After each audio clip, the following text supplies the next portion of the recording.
l'importance du Japon dans le cinéma taïwanais. Le nouveau président, M. Sugiura, quand il a été nommé l'année dernière, avait déjà dans l'idée de décloisonner un peu le Japon et de montrer ce qu'il y avait autour du Japon. Le principe, c'était de se dire, voilà, dans tous les films qu'on présente, on montre l'histoire entre les deux pays qu'il y a eu, que ce soit l'époque de la colonisation, l'après-guerre, l'histoire contemporaine, et de montrer que les deux pays, en fait, mutuellement, vivent l'un dans l'autre. Ils partagent leur histoire. Et donc, c'était un peu resituer le Japon dans l'histoire de l'Asie à travers son cinéma.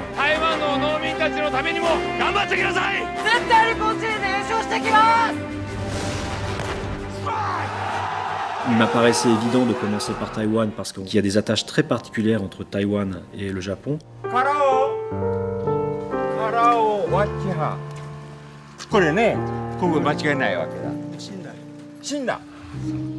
Quand j'ai vu à Taipei le film Wansei Back Home, j'y ai trouvé exactement ce que je voulais montrer, c'est-à-dire des histoires tragiques entre les personnes de Taïwan, entre les personnes du Japon, qui ressemblaient énormément à l'histoire qu'il y a pu y avoir avec l'Algérie et ce qu'on appelait les pieds noirs. Il y a quelque chose qui me paraissait évident de montrer, c'était des destins de personnes qui sont un peu prisonnières de l'histoire. Et c'est ça qui m'a guidé après dans ma programmation, c'est de trouver à travers les films des éléments historiques que l'on peut tous mettre ensuite sur la même table. Et c'est à nous maintenant, avec la distance, de regarder avec sérénité.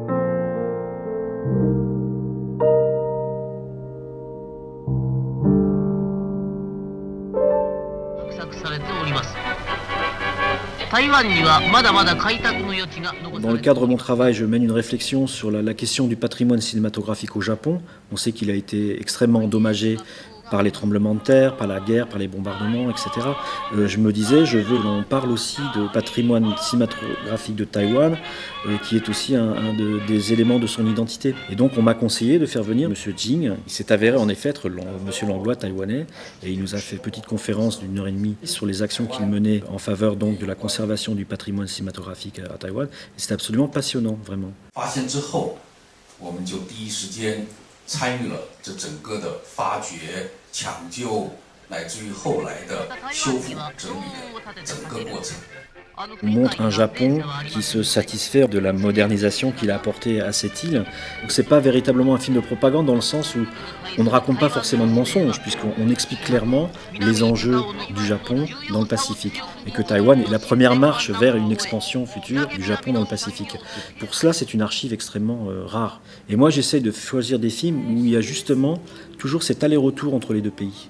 On n'est pas dans une perspective antagoniste, on est dans le souci de mettre tout à plat pour mieux comprendre comment les autres pays, qui ont des liens si riches historiques avec le Japon, comment voient-ils le Japon. Donc c'est une nouvelle perspective en fait, c'est un nouveau point de vue qu'on présente aux Français.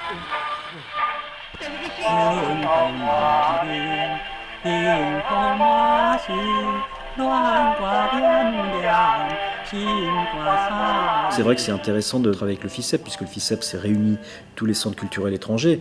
Mais nous, avec vous, avec l'Institut taïwanais, on est allé plus loin, parce qu'on fait une programmation qui n'est pas sur la même thématique, mais qui montre l'histoire entre deux pays. C'est beaucoup plus dense, vous voyez. On marie un peu, en fait, deux pays dans le FICEP, et on raconte leur histoire commune.